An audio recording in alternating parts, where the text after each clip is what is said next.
Uh, Good evening, dear listeners and friends. We are today having the sixth lecture of this online classes for the post of assistant professor examination. Um, Here today also we have with us our resource person, Sri Rajshekhar Mulimani sir. He will be discussing drama. uh, we had stopped at a point in the in the history of drama yesterday, and sir shall continue the discussion from that point in today's lecture. So welcome to you once again, sir. Rajshekar sir, So, welcome yeah, to the thank class. you. Thank you very much, Akshay Yes sir. sir. It Yes is sir. always a pleasure to join you in literary discourse. So, Thank you sir. Same here. continuing our discussion on the topic English drama, the origin and development, and the writers which are listed there in the syllabus. We will move on and we will today start our discussion with restoration drama. See, remember the other things. William Shakespeare, Christopher Marlowe, those things need to be either discussed at length or read in an elaborate, in depth manner. There cannot be any. If I need to highlight, if I need to give a kind of broader outline, I would be missing out on some very essential aspects of their works and of their contribution. So, for that reason, I want you to pursue that by yourself. William Shakespeare, particularly, he needs to say, it goes without saying, we need to, there will certainly be uh, a certain number of questions on William Shakespeare. So, for that reason, no amount of study would suffice, would be enough. Then moving on, restoration period. The title itself, the restoration period drama. The restoration period, it began in the year 1660. I think it is all you all know. 1660 um, was the year in which the restoration took place. Restoration of the monarchical form of the government, and also restoration of King Charles II onto the throne of England. Charles II became who had fled England way back in 1649, and he had gone to France and he lived there. And we find his return after the victory over the Commonwealth in the year 1660, and this restoration took place in the year 1660. So that's why the nomenclature, the restoration age, the restoration drama, the restoration period, it happened in 1660. Immediately after his return, one of the first things that he did was to reopen with the restoration of the monarchy, with the restoration of the Charles II. The reopening of the theaters was also, it that also happened in the year 1660, and immediately we find a change in the taste and a change in the sensibility of the public. Particularly the theater going public, the audience, the people who form the audience, who thronged the theaters. Restoration drama. I don't want to go into the background why there was restoration and all the political history development, though it is essential. I would urge you to go through the background, the political upheavals, the political events, developments, the conflicts between the royalists and the parliamentarians, the Puritans on the one side and the royalists on the other side. There was a struggle for the power between the two, and sometimes the Puritans gained upper hand, and sometimes these royalists exerted their overlordship over the Puritans. And in 1660, Charles II won the battle against the Puritans, against the Commonwealth, in a decisive manner, and he became the King of England in 1660. And with the reopening of the theaters, there are, say, variety of types of dramas written during Restoration period.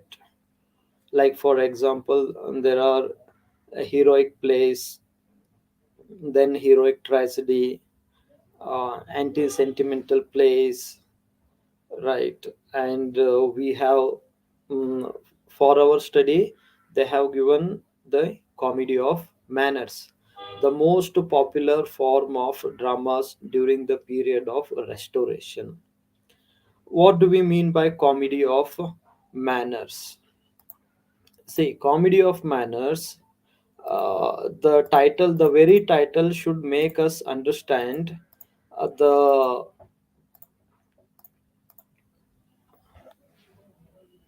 theme, the stuff, the content of the plays. Comedy of manners, the very title suggests us it. These are satirical presentations, representation of the manners, morals, and the outlook toward the life of the people of Restoration period. Values had changed. Values, like say during the Elizabethan period,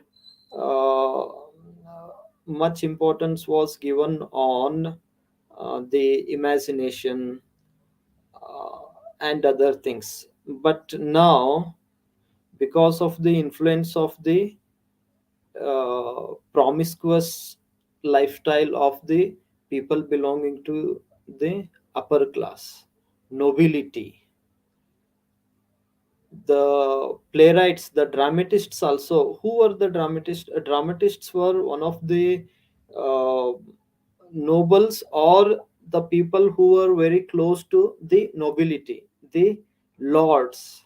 And they, one more interesting thing that I think you should know is the audience who used to go and attend watch the drama, they were also mostly, majority of them, they belonged to the upper class. So naturally the writers also, they dealt with the life and the conduct of the people belonging to the upper class society.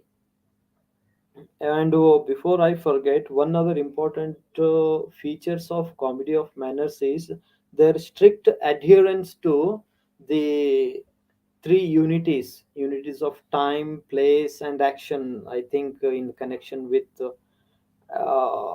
Plato and Aristotle's rebuttal of Plato, and even in connection with the Shakespearean drama, also you must have come across the unities of time, place, and action. Here also we find these people, they following the unities in a devout manner. And one other interesting feature of Restoration plays is the uh, arrival and entry of female actress.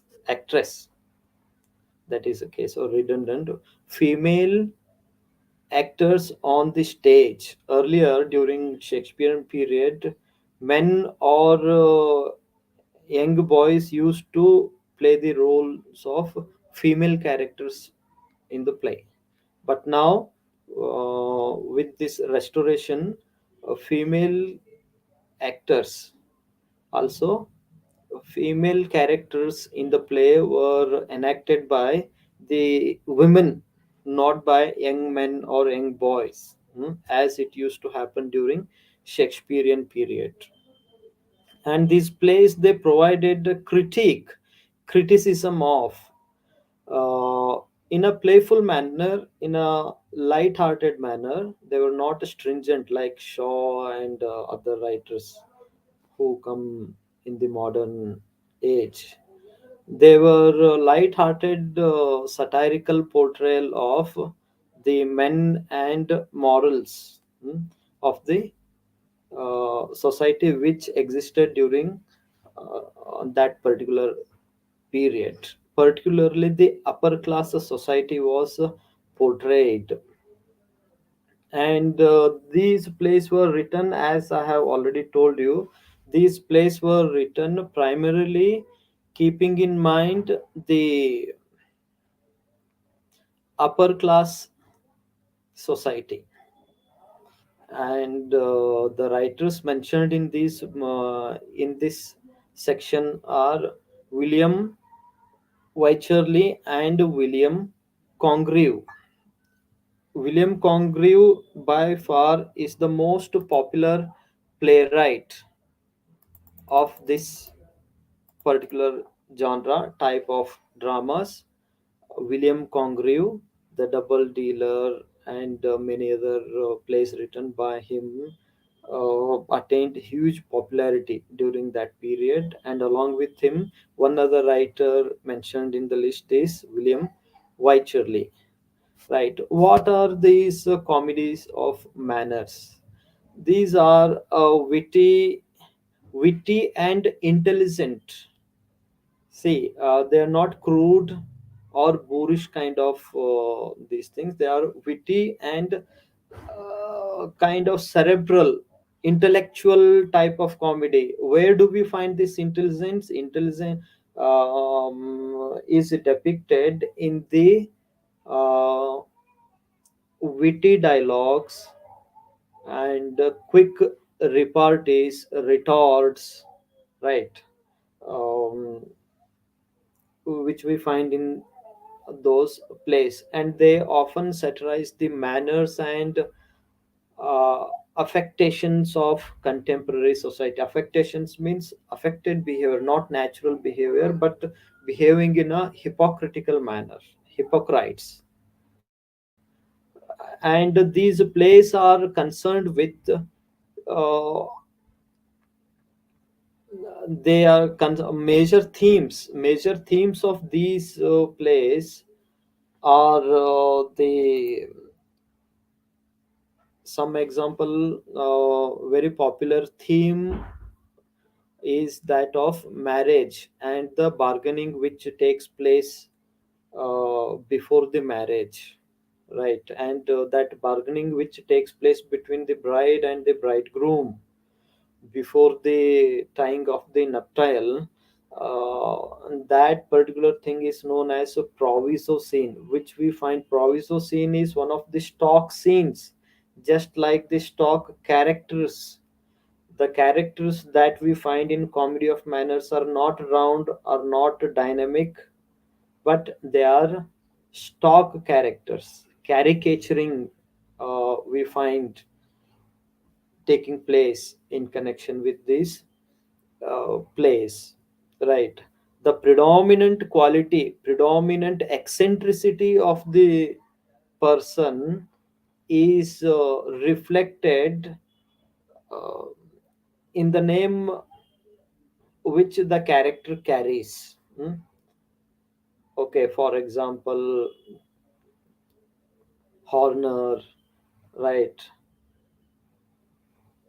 And there are many, Mr. Hoodwink. There are some other the examples we can quote are some of these are some of the examples. And the plot of comedy of manners is very fragile in the sense the plot comes next to the characterization. The focus is on the individual scenes. The focus is on the sharp dialogues, witty dialogues, and the atmosphere, right? So these are some of the things. And um, emphasis is laid on the fashions and foibles of the upper class. Fashions and foibles of the upper class, the kind of lifestyle which the upper class people had and exhibited, and the gossiping which they used to indulge in adultery, sexual escapades, right? Promiscuous nature, promiscuous lifestyle. I already told you, these are some very important and recurring themes uh, of this place. They poke fun at the social conventions and norms of the time and satirize in a playful manner the preoccupation of the upper class, right? And the language is full of brilliance, witty dialogues, quick repartees, and some of the terms that you should be familiar with these this particular drama and these plays are like rake, rakish behavior, and double entendres, sexual innuendos. These are some of the things. And the characters, I have already told you, characters are stock types. Stock types means stock characters are such characters which do not change, and their the major characteristic feature of their personality is revealed through the names which they carry. Their name usually suggests and describes their distinct personality trait. Okay. Um, as I said, squeamish, fidget, horner, or one popular example is that of pinch wife, right? And Dr. Quack are some of the example. Now, William Wycherley, his most famous play is the Country Wife. It was written in 1675, and this is an epitome of the comedy of manners play.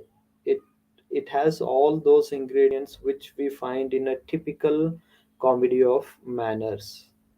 In this play, we have a character donning the role of a husband, and the husband attempts to keep his wife secure and safe away from the amorous advances of Horner. Horner is one stock character we find in many of comedies of manners, right? And this Horner his specialization is in seducing other men's wives, and such promiscuous um, behavior, thoughts, outlook was very much common during that uh, period. Okay. So, as I already told you, some of the characteristic features of comedy of manners are witty dialogues, sophisticated vocabulary, and the language is uber rich, and cleverly constructed scenarios, proviso scene, rapid twists in events, and miscommunications, and the location, the setting is essentially the upper class London society, and it pokes fun at, it ridicules the pretensions of uh, those people who consider themselves socially superior. Okay. And Marriage is often the subject matter of the play, but marriage, it is not the marriage of true minds, but it marriage is described as a worldly affair, materialistic, talked about, discussed in a very matter of fact manner. What will I get if I marry you? Okay, what are the things that are on offer? This is what I come with. No, that is not enough. This kind of discussion, bargaining, we find in these plays, and these such kind of scenes are known as proviso scene. That is something I think you already know. Okay, and these plays were usually written by sophisticated authors. Okay, and caricaturing.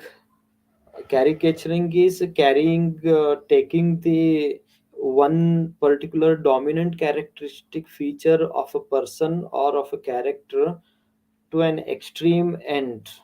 It is exaggerated description or visual representation or portrayal of one particular eccentricity, and making the audience feel that that character has no other element other than that particular feature.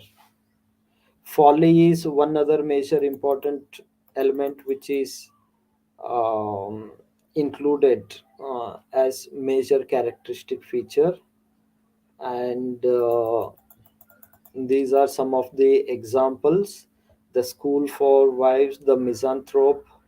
And one other important point which I need to make here is, when you need to study restoration, you begin with the background, political background, and socio-cultural background, and along with that, one important part is that of um, where from did the writers of this particular drama comedies of the writers, the playwrights of this comedy of drama, where from did they get the idea, how they got the idea of writing such dramas?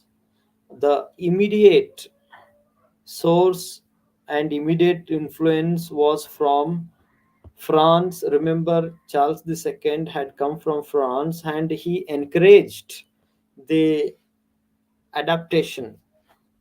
He encouraged the writers to adopt the French uh, elements of drama, the style of enacting the drama, which he was accustomed to when he was in France.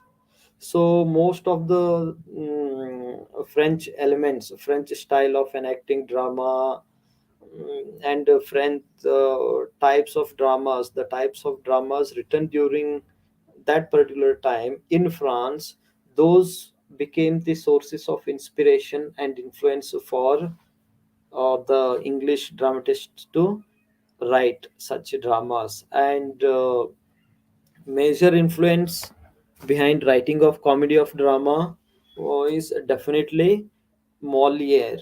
Moliere, I think, a contemporary of this period, and he also wrote such plays in French. And taking cue from him, following his footsteps, writers like William Wycherley, Congreve, and Farquhar, and many other writers, they wrote comedy of manners. So important source, but he is not the only source. Moliere was the immediate source, but much before him, during the ancient period, there was a trend of writing such plays in ancient Greece. So that also we need to keep at the back of our mind, right? And yeah, see, the new comedy works of ancient Greek playwright Menander. I think this is very crucial for you. Sources, they may give options like multiple choice questions, and they may ask you Where from did they get the information? The restoration dramatists. And the options would be like Menander, Plautus, Terence, and Moliere. And in the if such is the question, then all the options are right. All of the above should be the answer. The influence behind writing comedy of manners, the ancient influence is that of Menander.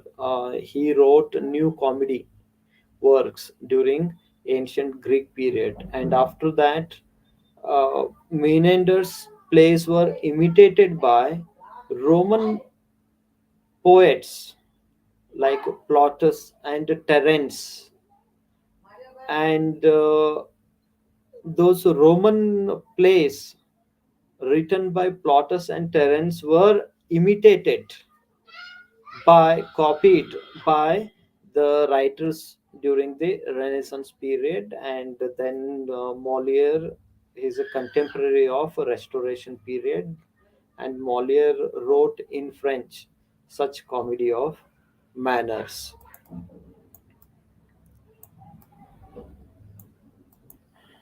And a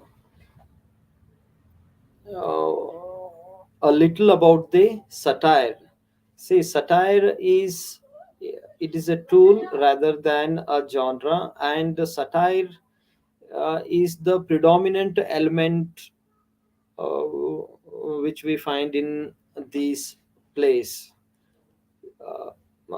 Why do the writers use satire? They use satire to portray the human voice, the human loopholes, human lacunas, human shortcomings, and they are censured, ridiculed, they are upheld, right, by ridiculing them, by derision, by parodying, by portraying them in an ironical manner, by caricaturing them, and usually satire is used to mock at, to ridicule, right?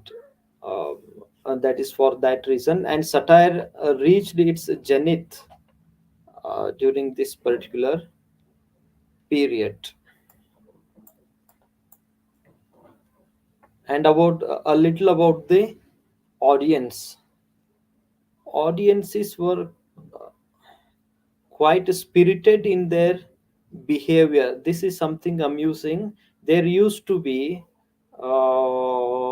quick repartees. Audience used to comment, and the actors on the stage also used to um, reply, shot back at the audience. That also we find happening during the performance, and audiences were quite spirited in their behavior during performances, and they spoke back to the actors, and primarily audiences belong to the upper class. Majority of the people who attended the who went to the theater and watched the performance, they all belong to the upper class society, the elite class of the society. So that's why, for this particular reason, why comedy of manners became popular, because people belonging to upper class society wanted to see their lifestyle. They wanted to see their reflection on the stage, what they were familiar with, what they knew, what they could like uh, appreciate. So that's what they saw, and the playwrights also, they tailored their works to suit the tastes and demands and the expectations of the audience.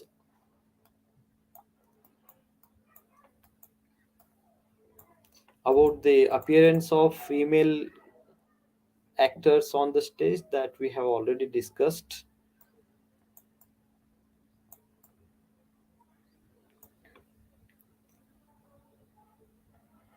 Yeah, some this theatrical elements, the kind of theaters The people used to go, that also I think you need to go through the changes that we find in the theater and in the performance, the way in which the plays used to get enacted, and the difference between the Elizabethan style of enacting the drama and the Restoration style of enacting the drama. That also, I think you need to understand. Elizabethan dramas, they were enacted outside, and these plays were almost an inside affair. Theaters were built, mm, those kind of things. You need to go through that. And apart from this, um, William Wycherley and William Congreve are the two playwrights which you need to read in detail. But because of the paucity of time, it is a little difficult for us to cover all these things. We can only highlight the important aspects, which we have already done in connection with the Restoration period drama. And moving on, the next one is modern playwrights. Modern playwrights, there are, say, they have listed four names: John Galsworthy, G.B. Shaw, George Bernard Shaw, T.S. Eliot, and J.M. Synge. Okay, what kind of playwrights and what kind of dramas these playwrights wrote? Apart from being playwrights, they were particularly this T.S. Eliot is uh, more popular as a poet than as a dramatist. But during his lifetime, I think it was he was equally popular as a dramatist. And James Synge, John Galsworthy, and G.B. Shaw, and to some point J.M. Synge,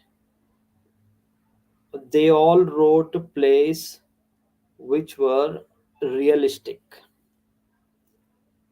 Social realism is what we find in the plays written by these playwrights. It is not so with T.S. Eliot.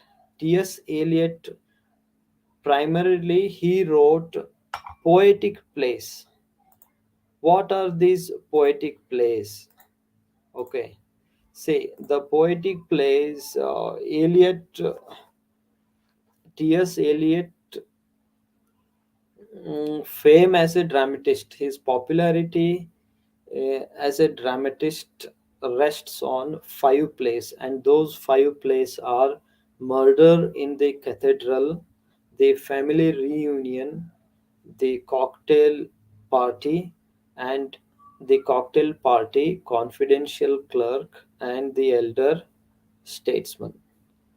These are the five plays written by him, and all these are poetic dramas, dramas written in verse form, poetic form, right?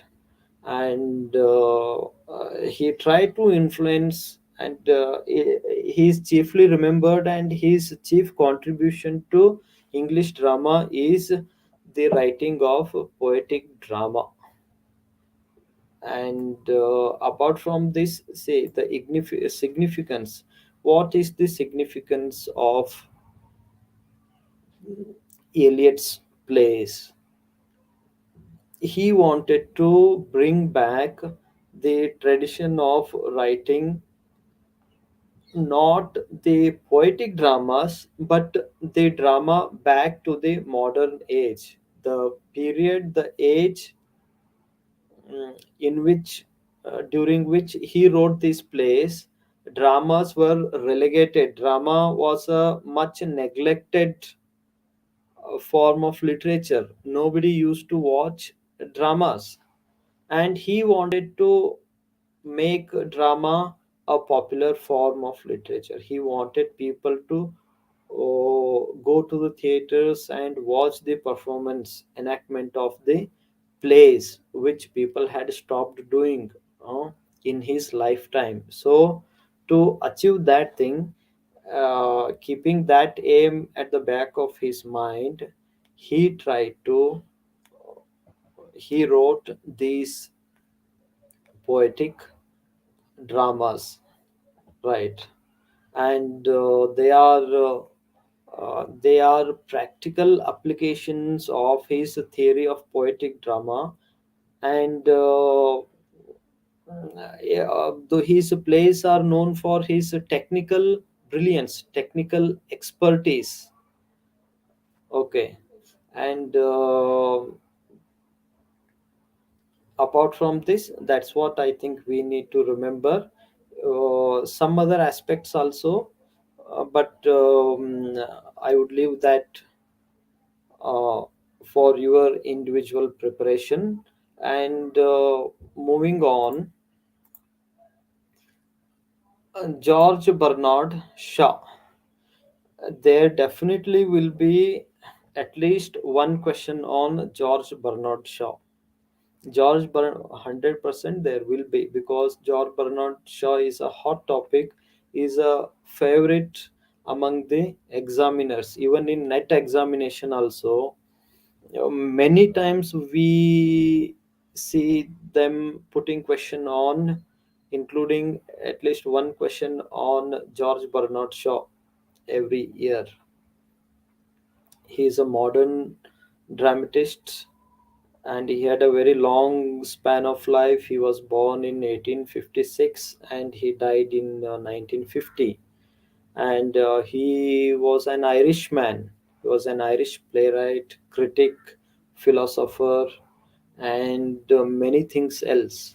He was a multifaceted personality, and his chief contribution, he is chiefly remembered, his greatest achievement is that of making people watch dramas.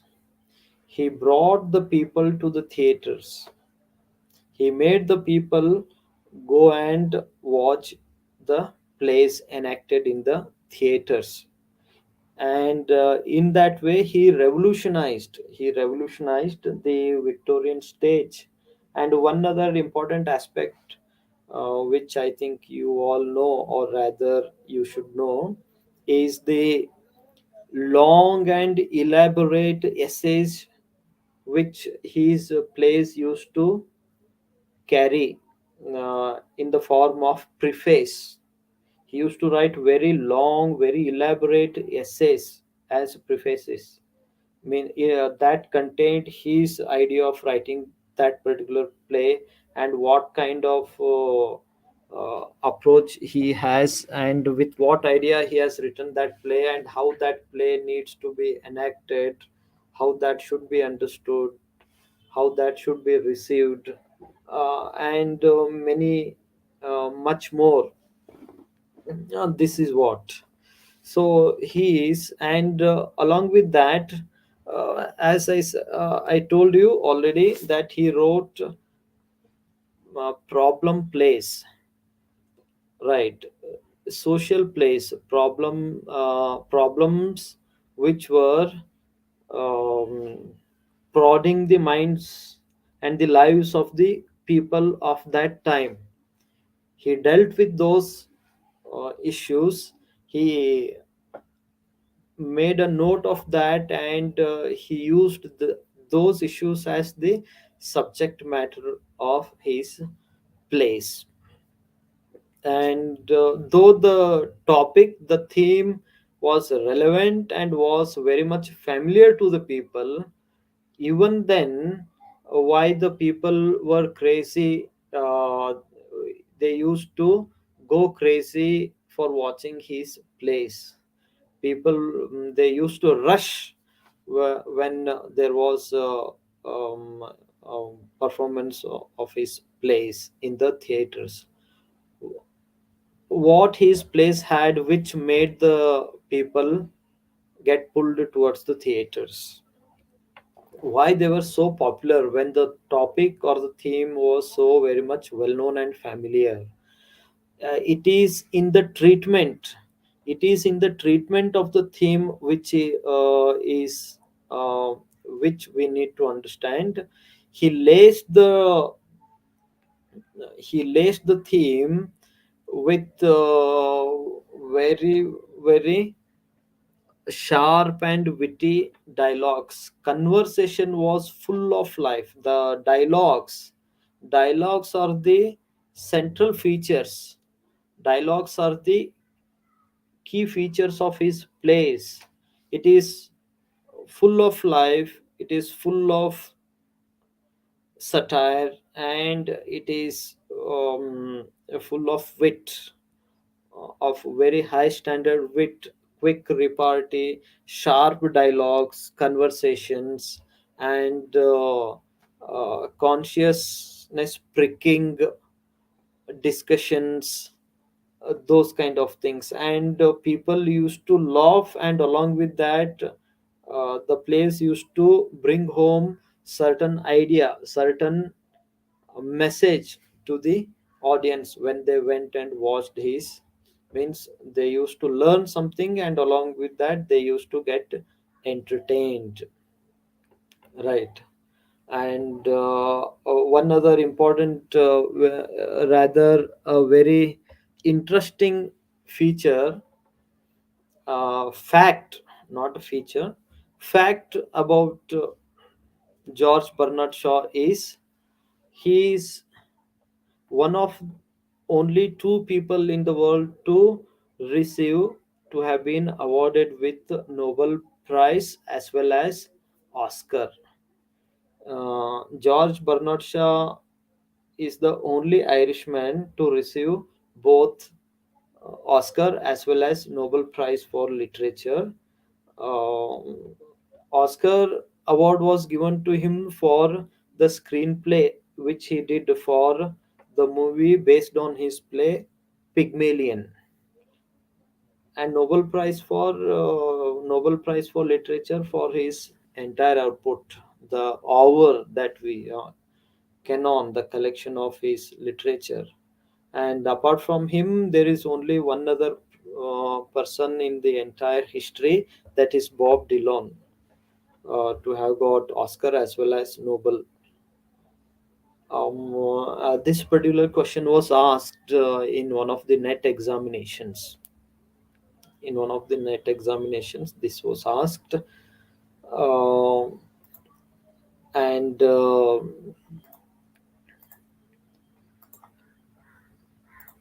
yeah, say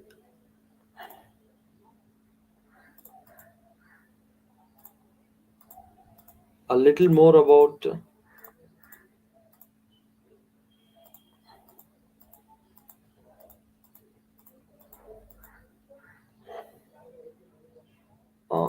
a few things more about George Bernard Shaw, or try to understand the concept of life force. And he, for some time, he indulged in socialism also, socialist theory. He became a member of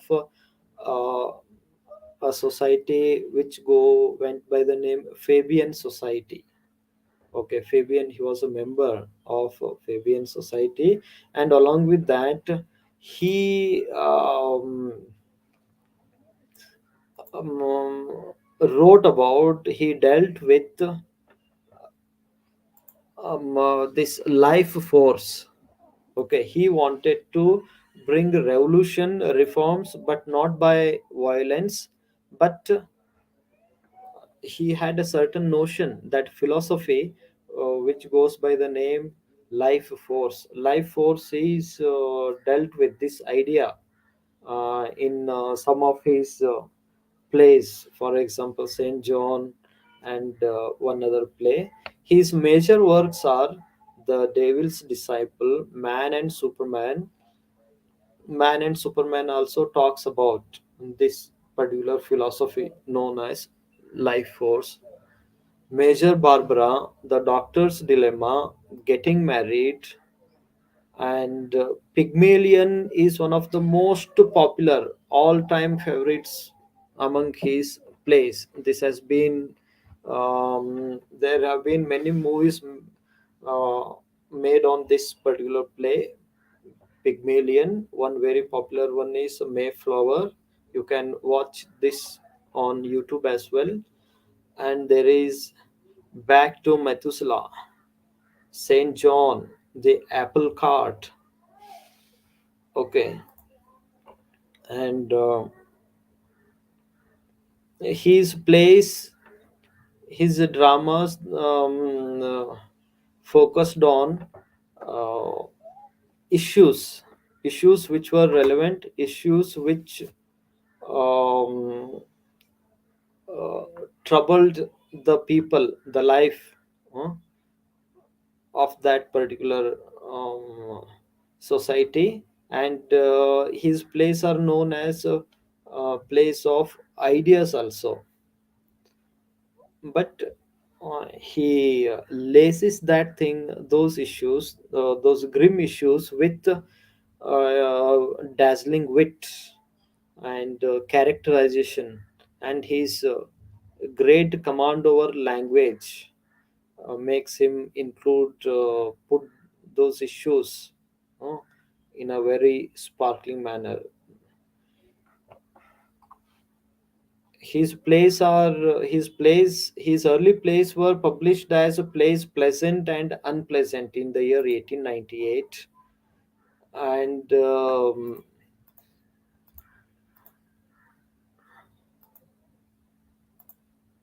yeah, I think that sums up our discussion on GB Shaw. And then we can talk about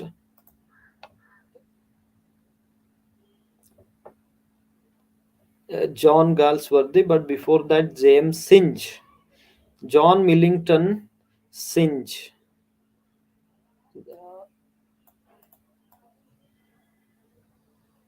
Yeah, like this. This one, George Bernard Shaw, James Synge also. Just wait a second. James Synge also was an Irishman, and he was very much a contemporary of G.B. Shaw, and he was a poet, writer, and J.M. Synge's name uh,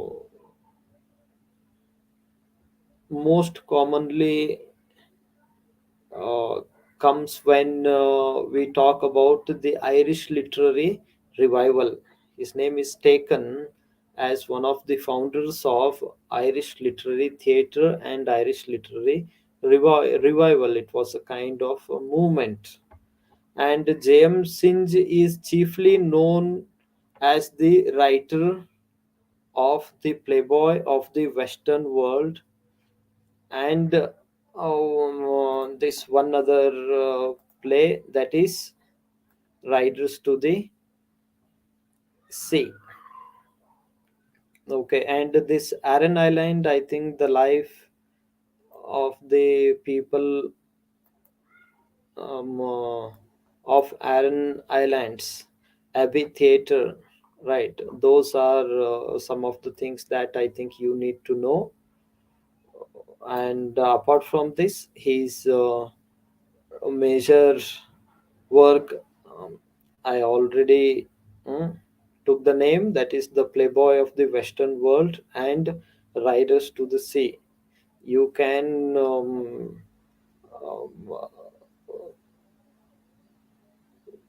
devote um, extra time in reading Riders to the Sea.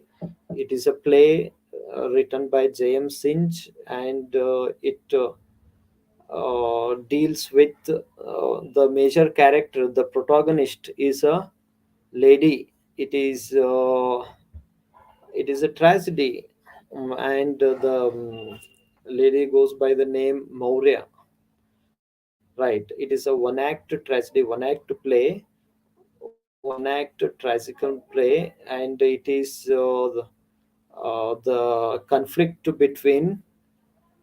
It is conflict and the It's a kind of futile struggle of the people against the nature, against the nature, or against the inhuman aspect, or uh, a kind of impersonal and heartless cruelty of the sea. Here, the nature is represented by the sea, right?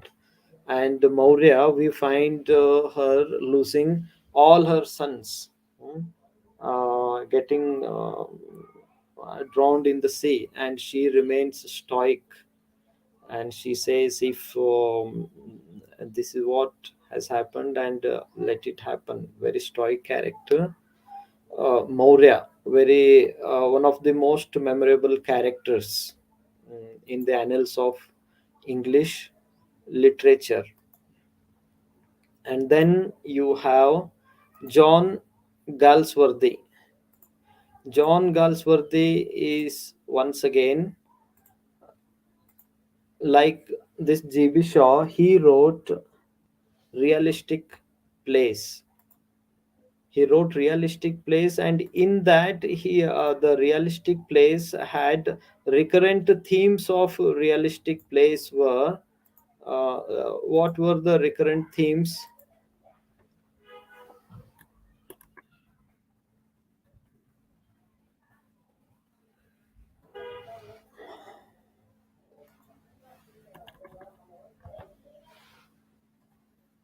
Yeah, say here it is again, a contemporary of G.B. Shaw and James Synge.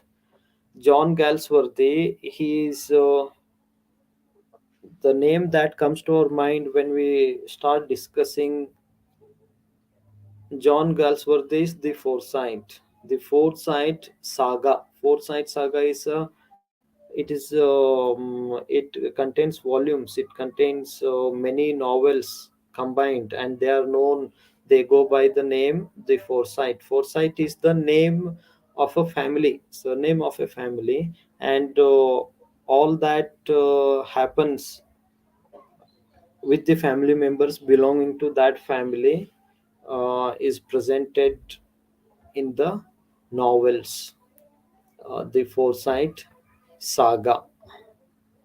And John Galsworthy, he got Nobel Prize in Literature in the year 1932. And this one about his plays, what kind of plays he wrote.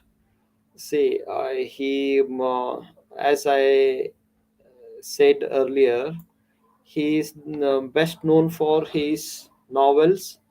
It is a trilogy containing three novels, and these are eponymous title. Eponymous title means the title which he has kept for these novels. The Forsyth Saga is the name which the protagonist's family carries.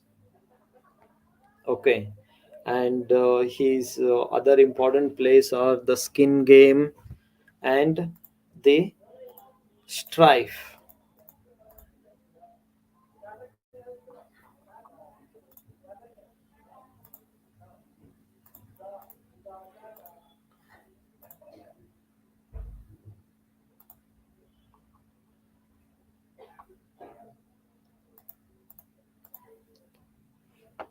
We need to move on to the next topic, that is development of post-war drama, that is Harold Pinter, Samuel Beckett, and John Osborne. But again, they take up they need to be discussed separately. An entire session is to have a meaningful discussion, or to just include some highlights related to those plays, that I think we can um, uh, take up separately. Development of post-war drama and history of American drama. History of American drama, it again requires a separate discussion that we will see when it is possible for the organizers to conduct.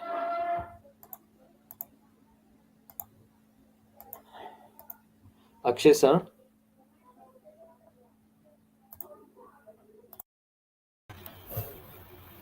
Yes, sir. Good evening.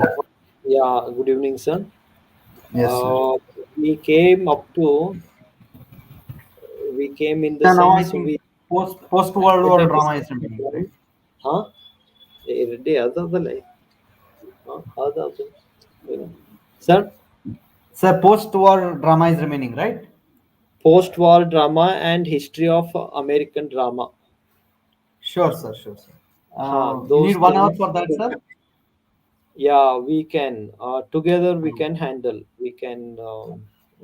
Together we can take Okay, okay. discuss Right. that No one. problem, sir. Yeah. You see when we can do Yeah, that. I'll let you know the schedule, sir. Yes. Tomorrow is 28th. There Hmm. is another professor who will be joining from Bidar tomorrow. Hmm. Hmm. So maybe we can have your session on the 1st or 2nd of January. Sure, no I'll let you problem. know, sir. Sure, Is sir. that Sure, okay? sure. Yeah. Okay. Okay. And I think you have already seen the doubts that were presented here in the chat. These are not displayed, Not displayed. Okay.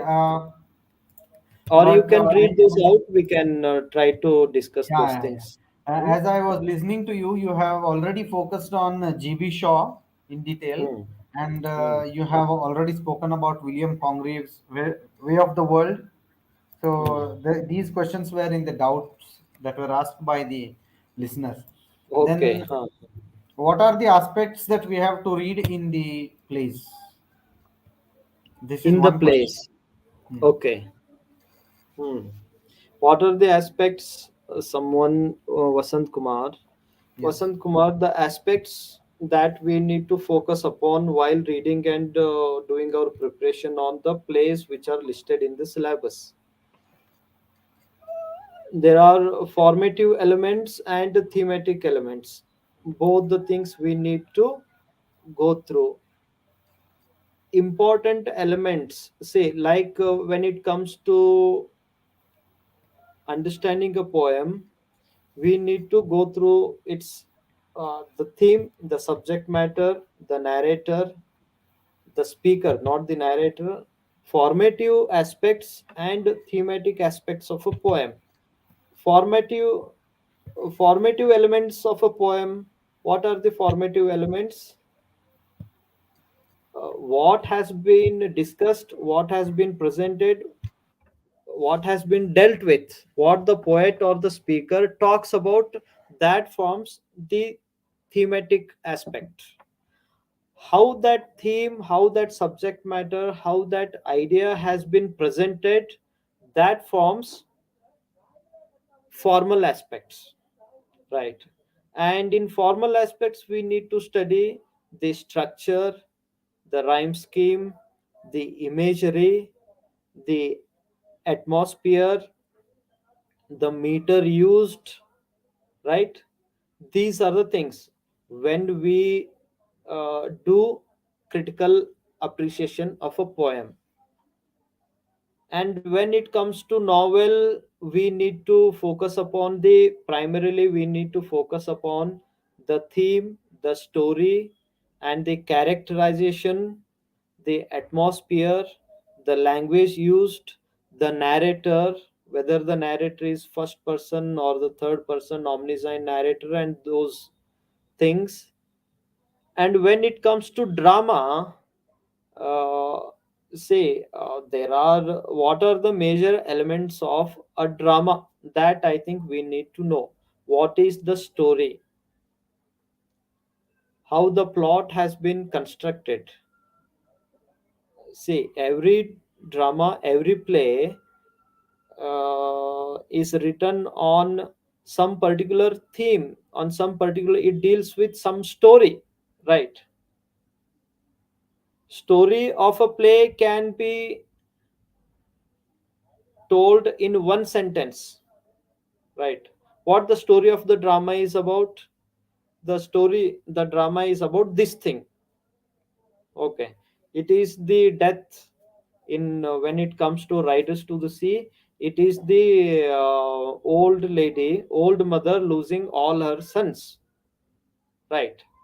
That sums up. But how the story has been narrated, how the story is brought forth, how the story gets unfolded in the drama, means the beginning, what kind of beginning, how the beginning, how it develops, and how it ends. Terms like, what are the terms? Terms like the climax, the denouement, the machinery, right? These are some of the things that I think we need to. I mean, these some examples I have quoted.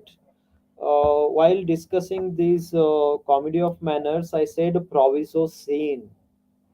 Proviso scene, that is one example. So you need to focus upon the characterization, you need to focus upon the plot, how the plot construction has taken place, how the story gets developed, how the story is introduced, how it develops, and how it concludes, how it ends. Those things: plot, story, characterization, and the language, dialogues. These are some very important areas to focus upon.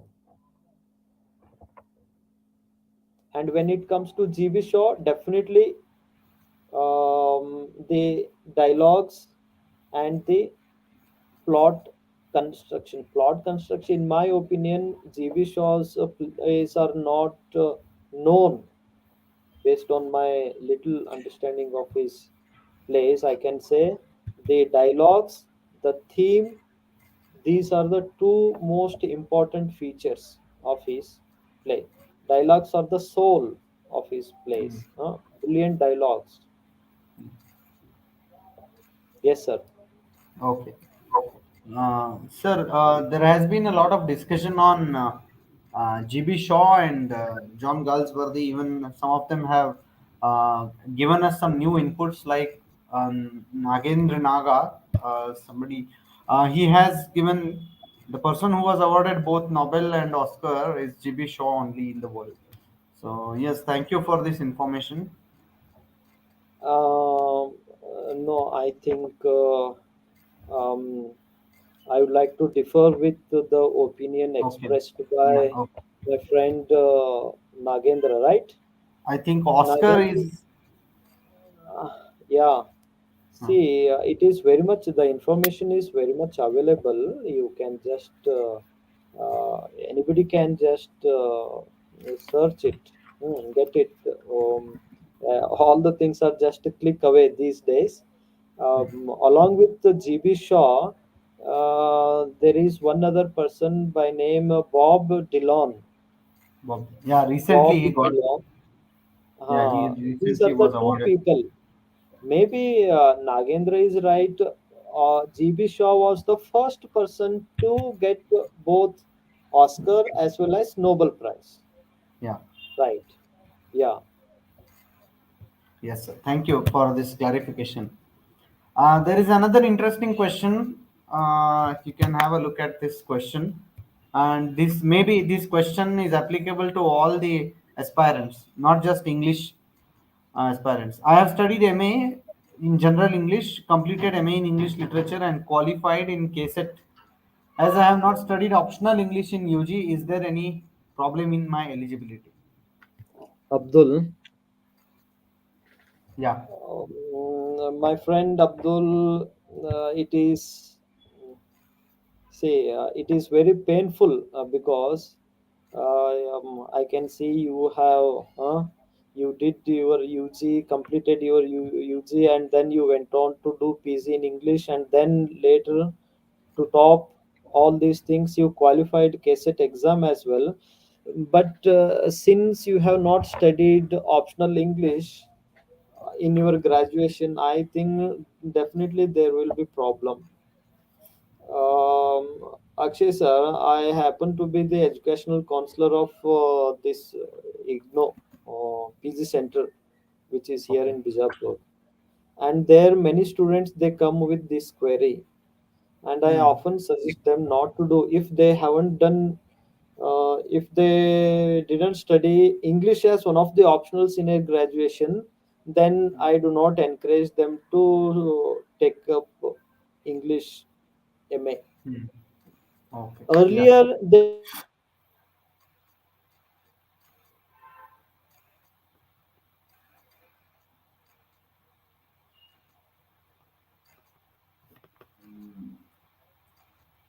I think I think there is some network issue. Sir? yeah, there is I think power disruption. Yeah, okay. Earlier they were allowed to. Earlier they could, but now these days I think in their application itself they have made it mandatory. That becomes very obvious whether the candidate has studied the subject for which he is applying as one of the optional subjects in their UG. Hmm? I think there will be some problem. Definitely there will be. Huh? Sorry to say that. Yes, sir. Thank you for this clarification as well. Sir, there is another question from Mr. Badger. Could you please clarify the difference between comedy of manners and comedy of humors? Yeah, comedy of humors. We study that in connection with Ben Jonson primarily, right? Comedy of manners we have discussed at length. Comedy of humors. The word humor carries a different connotation, different meaning in literature. Humor is the predominant element in one's personality. During those days, people believed that each person is dominated by one particular humor, that is for example phlegmatic, right? There are some important traits, four or five traits: choleric, phlegmatic, such kind of thing. And according to them, each and every human being is characterized by or possessed by one particular humor. And comedy of humors, they deal with Ben Johnson's, all his plays are comedy of humors. There the characters are, even the names also, they are reflective of the predominant humor which they possess, right? Characteristic feature. Comedy of manners is entirely different. Comedy of manners, it is the manners, morals, and sentiments, and the outlook towards life and the society. The plays satirized the lifestyle, the point of views, the conduct, the kind of lifestyle which the people of aristocratic society had. These plays, they satirized those things. It is something external, whereas comedy of humors is something internal. Hmm. Predominant trait is attacked and satirized in a comedy of humors, whereas external factor comedy of manners is the writers looked at, the playwrights of comedy of manners, they observed the lifestyle of the aristocratic people, and they satirized them. They portrayed a satirical picture of the lifestyle of the upper class people. Whereas comedy of humors, it is the predominant quality which existed within the person, major characteristic trait, predominant element of his personality. Miserliness is one example, right?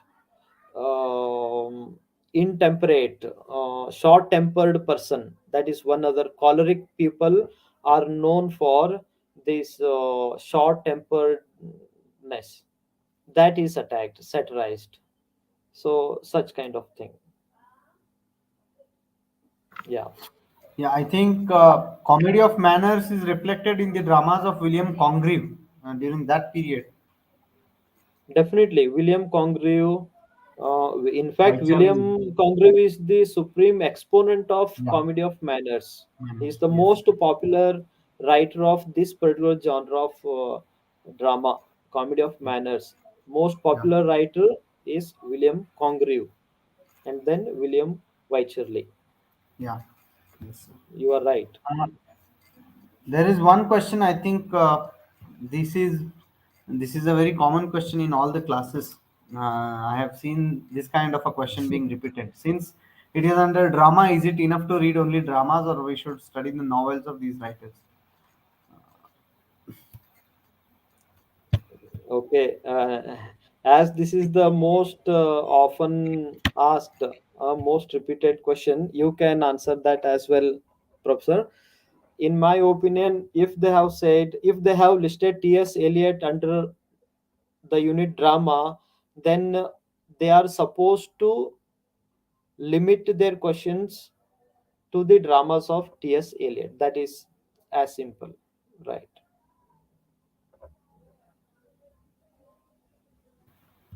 Yes, sir. And we don't know how the question paper will be set, right? So there are no separate sections in the question paper. There will be a mixture. So you can't say whether the novel will be asked. If the writer, if the same writer has written a famous novel, one cannot skip reading that novel or reading about that novel. So if it depends on the importance of that particular drama or novel that a particular writer has written. If a Exactly. person is famous as a dramatist, then we have to consider all his dramas and then the writing style that he chooses to write in his dramas, use in his dramas. Basic reading of the writer. Basic reading means essential issues, essential information about the author, that goes without saying, be it T.S. Eliot or G.B. Shaw. George Bernard Shaw, apart from writing these dramas, he wrote essays as well, right? Then we cannot confine, we better not confine our study and preparation to the dramas only. And sir also drew our attention to one particular point, that is what goes in the minds of the examiners, we never know. In literature, nothing is there cannot be watertight compartments. Why you asked this question, and why didn't you limit yourself to these dramas only? When it comes to T.S. Eliot, they may ask a question in general, right? Apart from this poetic plays which he wrote, they may put a question on T.S. Eliot as a writer, as a literary personality.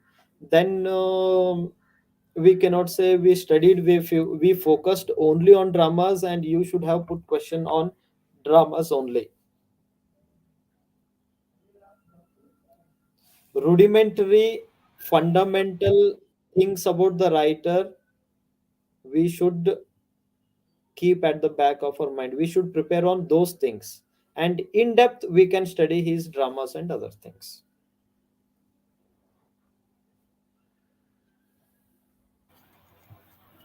Right, sir. It was very important to clarify these kind of doubts, especially the doubt of the problem of eligibility. Many people have this question in their mind, and even I had some people had asked me regarding the same. So, thank you for this clarification, sir. Thank you very So, much. And one thing else, if uh, shall I add one more thing? I want to just share sure. one other information, that Yes, sir. is related to this. While talking about GB Shaw, I said, even in yesterday's session also, we had a discussion on the importance of testing yourselves. And one very good way of testing is going through the questions which are there on the internet, on several websites. But it is a little tedious. It becomes a little cumbersome to go through each and every website and search and solve. So one easy way out is you can just Google something like GB Shaw, right, or TS Eliot, net PDF, UGC net PDF. Then that will take you to all the questions which have been put, which have been asked on GB Shaw. One after another they will appear, and in that way, in one single search, you will be getting all the questions related to your search, the writer that you have searched for, at one place. In one single search you can find out all the questions which have been previously asked in net examination. Solving questions, solving multiple choice questions is very much desirable, very much advantageous. Along with that, attempting and solving very high standard questions is of utmost importance. That is, that carries great advantage. Getting exposed to high quality questions is very essential. There are many places where you can find questions, but they are very simple and very banal. Those will not add to your knowledge. So you should try to get quality questions, and one way of getting those quality questions, high standard, high difficulty questions, is in the net question papers, previously asked questions. And to search that, one very easy way is put GB Shaw or TS Eliot and UGC net PDF, and all those questions you can find in one single search. Yeah, sir, I think that's an excellent way to prepare oneself for the exam. And I would Hmm. like to add another strategy for the benefit of the students here. Yeah. This is tested by me personally.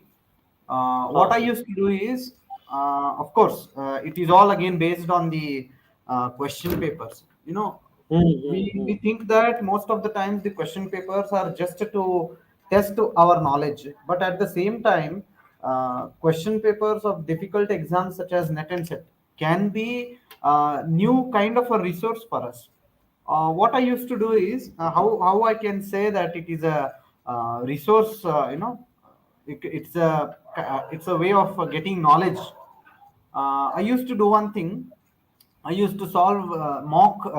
I used to test myself. I used to download the net exam question papers.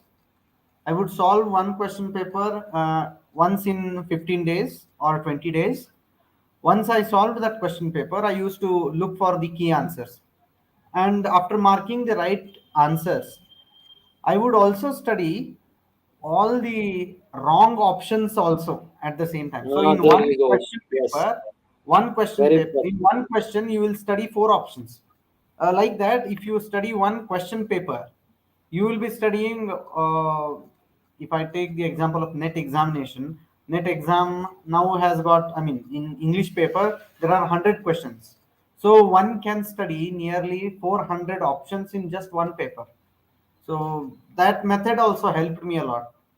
I think if you go for net examination question papers of the previous years, that will be a great preparation.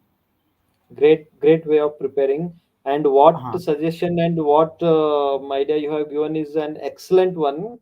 I think students will, if they follow, then it will benefit them a lot. That is an excellent way, enriching our knowledge of literature in a very effective manner.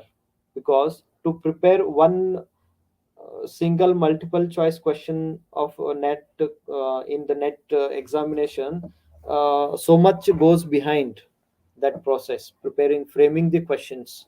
So all those multiple choices options which they list, they also carry lot of knowledge and information, very vital information. So rather than focusing on only the right option, if we go through the other options and try to analyze those also, that is a very very wonderful way of preparing for the examination. Yeah. And quickly I would like to add something here. Every exam, in every exam, every question paper, it carries certain number of easy questions, simple questions, little difficult, and high difficulty questions, right? Remember, because of the competition these days, if you solve simple questions, your selection is no guarantee, nobody can. It is the high difficulty questions, it is the, if you attempt those questions correctly, who gets selected ultimately, eventually? Not those who solve simple questions, but those who solve high difficulty tricky kind of questions. So how to prepare this, I think, is very much known. We all know that those students who score, whose answers are in greater number, correct answers, those who choose that kind of thing. But how to prepare, how to prepare for those kind of questions, high difficult questions? One best way, as sir said, is by attempting net questions. That is one very good way of preparing and having the you should put yourself in that experience. That helps, and that is a very wonderful suggestion given by Professor Akshay. Definitely that will serve the purpose. Yes, sir. So I think there are no more doubts from our listeners. Yes, sir. Shall we call it a day here, Yeah, sir? sure, sir. Huh? That's fine. Okay, okay. Hmm. So thank you very much, sir, for elaborate discussion Thank on you. drama. Some portion is remaining, and that will be Yes. taken up later. Yeah, So I'll let you later. know Yeah, the schedule, sir, so that you can sure. tell me the date or time that is Yes, convenient to you. We can sure, sir. fix up that Hmm. class. Yes, Okay. sir. Thank you very much. Yes. Thank Thank you so you much. for, yeah, it's always a pleasure to join you. Hmm. Thank you. That's all for today, dear listeners. We shall meet again tomorrow. The time and the details of the class will be posted on the Telegram group tomorrow evening. Thank you.